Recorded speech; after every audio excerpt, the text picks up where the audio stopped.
Hello students, প্রথমেই UK educational টিপসের পক্ষ থেকে তোমাদের সকলকে স্বাগত জানাই।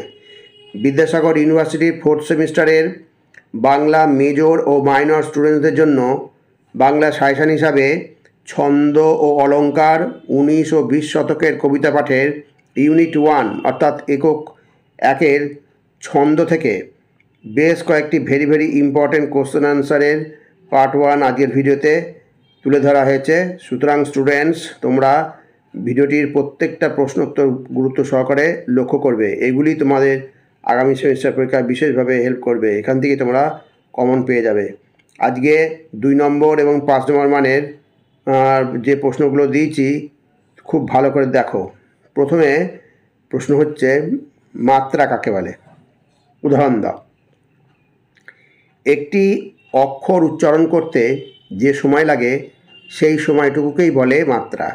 মাত্রা হলো অক্ষরের উচ্চারণের কাল পরিমাপের একক। যেমন আমরা, আমরা শব্দে অক্ষর আছে 2টি, আম আর রা। এই আম উচ্চারণে বা রা উচ্চারণে যে সময় লেগেছে তাই হলো মাত্রা। এবার নেক্সট প্রশ্ন হচ্ছে, মাত্রা কয় প্রকার ও কী কী? ছন্দে একমাত্রা ও 2 মাত্রার সংকেত কি? মাত্রা 2 প্রকার, যথা একমাত্রা এবং 2 মাত্রা। আর দ্বিতীয় অংশ হচ্ছে, ছন্দে 1 দাঁড়ি 1 মাত্রা এবং 2 দাঁড়ি 2 মাত্রা। পরবর্তী প্রশ্ন, চৌপদী কাকে বলে? উদাহরণ দাও। যে ছন্দবদ্ধের চরণ 3টি মধ্যযতির দ্বারা 4 ভাগে খণ্ডিত হয়ে 4টি পদ সৃষ্টি করে তাকে চৌপদী বলে। নেক্সট, ত্রিপদী কাকে বলে? উদাহরণ দাও। ত্রিপদী কত প্রকার ও কী কী? মিত্রাক্ষর যুক্ত যে ছন্দের চরণ 2টি মধ্যযতির দ্বারা 3 ভাগে খণ্ডিত হয়ে 3টি পদের সৃষ্টি করে তাকে ত্রিপদী বলে। আর এখানে দেখো, বর্ষে বর্ষে দলে দলে আসে বিদ্যা মঠতলে, চলে যায় তারা কলরবে। আর ত্রিপদী 2 প্রকার, যথা লঘু ত্রিপদী ও দীর্ঘ ত্রিপদী।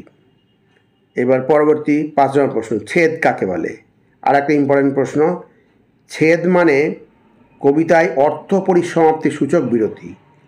একে ইংরেজিতে সেন্স পজ বলে। কবিতায় পংক্তির শেষই ছেদ পড়ে। পংক্তির মধ্যেই ছন্দের ধ্বনি তরঙ্গের বিরতি ঘটে ও একটি সম্পূর্ণ অর্থ ধরা পড়ে। পরবর্তী প্রশ্ন, জ্যোতি কাকে বলে? ভেরি ইম্পর্টেন্ট প্রশ্ন। কয় প্রকার কী কী? জ্যোতি এক প্রকার বিরতি। সাধারণত কবিতা পড়ার সময় ধ্বনির সৌন্দর্য সৃষ্টির অনুরোধে নির্দিষ্টকালের ব্যবধানে বাকযন্ত্র যে সাময়িক বিশ্রাম লাভ করে তাকেই বলা হয় জ্যোতি বা ছন্দজ্যোতি। জ্যোতি বা ছন্দজ্যোতির প্রকারভেদ হচ্ছে, জ্যোতি প্রধানত 2 প্রকার, যথা হ্রস্বজ্যোতি বা লঘুজ্যোতি এবং পূর্ণজ্যোতি। প্রত্যেকটা প্রশ্ন খুব ইম্পর্টেন্ট। এবার হচ্ছে, পূর্ণজ্যোতির চিহ্ন কি তা উল্লেখ করো। কবিতার লাইনের শেষে যে 2 দাঁড়ি ব্যবহৃত হয় সেই 2 দাঁড়ি পূর্ণজ্যোতির চিহ্ন। এবার 8 নম্বর, পর্ব কাকে বলে? একটি পর্বের দৃষ্টান্ত দাও। লঘুজ্যোতির দ্বারা বিভক্ত নির্দিষ্ট মাপের ধ্বনি তরঙ্গকে পর্ব বলে। দৃষ্টান্ত হচ্ছে, ডেকেছ আজি এসেছি আজি হেমর লীলা গুরু, 5 মাত্রার পর্ব। এবার হচ্ছে 9 নম্বর হচ্ছে, পূর্ণ পর্ব কাকে বলে? আর স্টুডেন্টস, তোমাদের যে বাংলা মেজর এবং মাইনরের সাজেশনের যে আগে একটা ভিডিও দেওয়া আছে অলঙ্কার থেকে, যেটা তোমরা দেখোনি সেটা তোমরা অবশ্যই দেখে নিও। মেজর মাইনর উভয়েরই কাজে লাগবে। আজকের ছন্দটা মেজর এবং মাইনর উভয়ের সিলেবাসই আছে, অতএব উভয়ের সিলেবাসেই তোমাদের পড়তে হবে। আর এখানে কিছু প্রশ্ন মেজরের বেশি আছে, সেগুলো আমি পাশে মেজর বলে লিখে দিয়েছি, যেটা পরবর্তীকালে তোমরা দেখতে পাবে প্রশ্ন, বড় প্রশ্নের মধ্যে। যাই হোক, এবার পূর্ণ পর্ব কাকে বলে? নির্দিষ্ট মাত্রার সংখ্যার পূর্ণায়ত ধ্বনি তরঙ্গকে পূর্ণ পর্ব বলে। পূর্ণ পর্ব 4 মাত্রার, 5 মাত্রার ও 6 মাত্রার হয়। অপূর্ণ পর্ব কাকে বলে? হচ্ছে পূর্ণ পর্ব থেকে কম মাত্রার পর্বকে অপূর্ণ পর্ব বলে। অপূর্ণ পর্ব কবিতার পংক্তির শেষে থাকে এবং তা কখনো কখনো মাত্র এক মাত্রার হয়। পরবর্তী হচ্ছে 11 নম্বর, প্রকৃতিগত দিক থেকে বাংলা ছন্দ কয় প্রকার? প্রকৃতিগত দিক থেকে অর্থাৎ ছন্দরীতির দিক থেকে বাংলা ছন্দ 3 প্রকার: দলবৃত্ত ছন্দ, কলাবৃত্ত ছন্দ এবং মিশ্রিত ছন্দ। এই 3টে ছন্দ থেকেই তোমাদের বড় প্রশ্ন অবশ্যই করতে হবে। এই 3টি তোমাদের মাইনরের সিলেবাসে আছে, মেজরের সিলেবাসেও আছে। মাইনরের সিলেবাসে এই 3টি মাত্র আছে, আর নেই। বড় প্রশ্ন হিসাবে খুব ভালো করে করবে। এইবার হচ্ছে 12 নম্বর, দলবৃত্ত ছন্দ কাকে বলে? যে ছন্দে রুদ্ধদল ও মুক্তদল একমাত্রার মর্যাদা পায় তাকে দলবৃত্ত ছন্দ বলে। ভেরি ভেরি ইম্পর্টেন্ট প্রশ্ন, এখানে সব কটা ভালো করে করবে। প্রত্যেকটা সংজ্ঞা। কলাবৃত্ত ছন্দ কাকে বলে? যে ছন্দে রুদ্ধদল 2 মাত্রা ও মুক্তদল 1 মাত্রার মর্যাদা পায় তাকে কলাবৃত্ত ছন্দ বলে। খুব সংক্ষেপে করে দেওয়া আছে, ভালো করে তৈরি করে নেবে। এবার হচ্ছে মিশ্রবৃত্ত ছন্দ কাকে বলে? ভেরি ভেরি ইম্পর্টেন্ট প্রশ্ন। যে ছন্দে মুক্তদল শব্দের সর্বত্র 1 মাত্রার মর্যাদা পায় এবং রুদ্ধদল শব্দের শেষে থাকলে 2 মাত্রার মর্যাদা পায় আর অন্যত্র 1 মাত্রার মর্যাদা পায় তাকে মিশ্রবৃত্ত ছন্দ বলে। খুব ভালো করে তৈরি করে রাখবে। এবার পয়ার ছন্দ কাকে বলে? পয়ার একটি ছন্দবদ্ধ বা ছন্দের আকৃতি। যে ছন্দে 8 ও 6 মাত্রার পদ বিভাগ থাকে তাকে পয়ার ছন্দ বলে। এবার ছন্দলিপি বলতে কি বোঝো? কবিতাকে মাত্রা, পর্ব, পদ ও পংক্তিতে বিন্যাসের নাম হচ্ছে ছন্দলিপি। দলবৃত্ত ছন্দের প্রাচীন নাম কি? দলবৃত্ত ছন্দের প্রাচীন নাম ছড়ার ছন্দ বা লৌকিক ছন্দ। দলবৃত্ত ছন্দকে কি কি নামে অভিহিত করা হয়? দলবৃত্ত ছন্দের অপর নাম হচ্ছে স্বরবৃত্ত ছন্দ বা শ্বাসাঘাত প্রধান ছন্দ বা লৌকিক ছন্দ বা ছড়ার ছন্দ। খুব ভালো করে এগুলো তৈরি করে রাখবে। এইবার ছেদ ও জ্যোতির মধ্যে পার্থক্য কি? আর একটা ইম্পর্টেন্ট প্রশ্ন। ছেদ শব্দের অর্থ পূর্ণজ্যোতি। ছেদ শব্দের অর্থ পূর্ণজ্যোতি, অর্থাৎ অর্থের পরিসমাপ্তি সূচক বিরতি। পূর্ণজ্যোতিকে ছেদ বলা হয়। ধ্বনিতরঙ্গের পূর্ণ অবসান সূচক বিরতির নাম ছেদ, আর জ্যোতি হল ধ্বনিতরঙ্গের ক্ষুদ্র বিভাগ। ধ্বনিতরঙ্গের সঙ্গে অর্থের যোগ নেই, স্থান বিশেষে আংশিক অর্থের প্রকাশ ঘটতে পারে। ভালো করে রেডি করবে। প্রত্যেকটা প্রশ্ন খুব দরকারি, খুব ইম্পর্টেন্ট। এবার হচ্ছে মিশ্রবৃত্ত বা মিশ্র কলাবৃত্ত ছন্দের মাত্রা গণনা পদ্ধতি কীরূপ? মুক্ত অক্ষর 1 মাত্রা, শব্দের আদি রুদ্ধদল 1 মাত্রা, শব্দের মধ্যে রুদ্ধদল 1 মাত্রা, শব্দের শেষ রুদ্ধদল 2 মাত্রা এবং একক রুদ্ধদল 2 মাত্রা। এইবার 21 নম্বর, মিশ্র কলাবৃত্ত ছন্দের অপর দুটি নাম লেখো। মিশ্র কলাবৃত্ত ছন্দের অপর দুটি নাম হলো অক্ষরবৃত্ত ছন্দ ও তান প্রধান ছন্দ। প্রত্যেকটা প্রশ্ন খুব ভালো করে তৈরি করবে। পরবর্তী ভিডিওতে আরও কিছু অবজেক্টিভ প্রশ্ন ইম্পর্টেন্ট আছে, সেগুলো দিয়ে দেওয়া হবে, তোমরা খেয়াল রেখো, পেয়ে যাবে। এইবার 5 ও 10 নম্বর মানে গুরুত্বপূর্ণ কিছু প্রশ্ন দিয়েছি।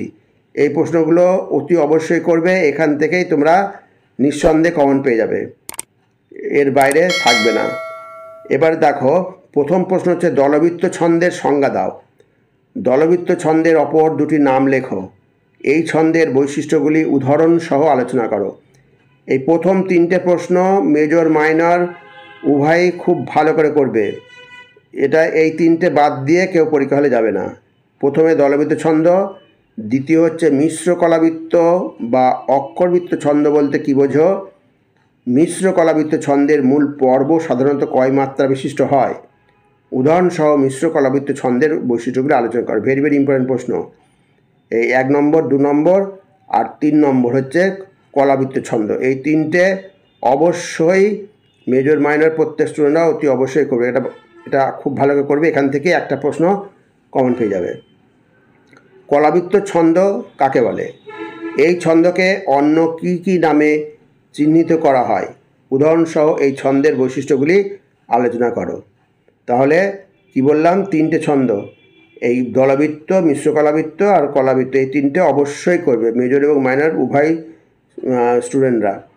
মেজরে তো রয়েছে আরও, মাইনরে এই 3টেই আছে, 3টেই আগে ভালো করে, এর মধ্যেই একটা কমন পেয়ে যাবে। এবার গদ্য ছন্দ বলতে কি বোঝো? এই ছন্দের বৈশিষ্ট্যাবলী যথোপযুক্ত উদাহরণ সহ ব্যাখ্যা করো। এটা মেজরদের জন্য, মাইনরে করা দরকার নেই। আমি যে বাংলা সিলেবাসটা দেখিয়েছি, সিলেবাসটা তোমরা খাতায় লিখে নেবে এবং লিখে নিয়ে খেয়াল রাখবে, তাহলে কোনো অসুবিধা হবে না। 5 নম্বর হচ্ছে অমিত্রাক্ষর ছন্দের সংজ্ঞা দাও। এই ছন্দের বৈশিষ্ট্য উদাহরণ সহযোগে আলোচনা করো। ভেরি ভেরি ইম্পর্টেন্ট প্রশ্ন। পয়ার ছন্দ কাকে বলে? অমিত্রাক্ষর ছন্দের সঙ্গে পয়ারের সাদৃশ্য ও বৈসাদৃশ্যগুলি লেখো। ভেরি ভেরি ইম্পর্টেন্ট প্রশ্ন। এইবার এটা হচ্ছে কমন প্রশ্ন মেজর মাইনরে উভয়েরই। জ্যোতি বা ছন্দজ্যোতি কাকে বলে?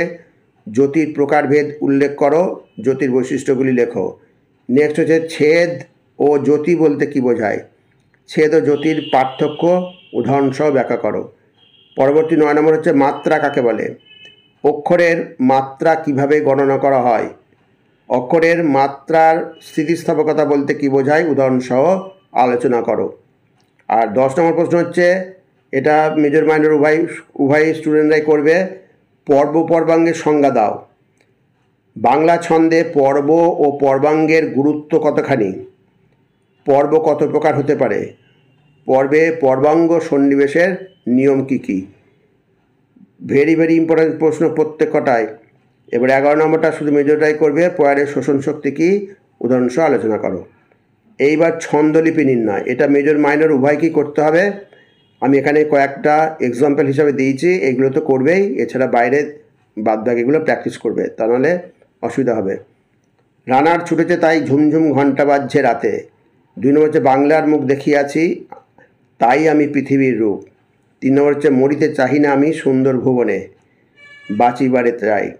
আর 4 নম্বর হচ্ছে দুয়ারে প্রস্তুত গাড়ি বেলা দ্বীপ প্রহর, হেমন্তের রৌদ্রক্রমে হতেছে প্রখর।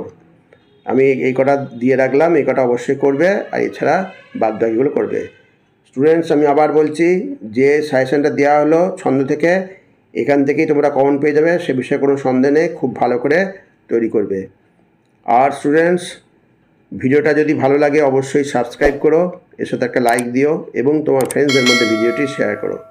তাহলে স্টুডেন্টস, আজকে এখানেই শেষ করি। তোমরা সকলে ভালো থেকো, সুস্থ থেকো, সুস্থভাবে পরীক্ষা দিও। Thank you very much.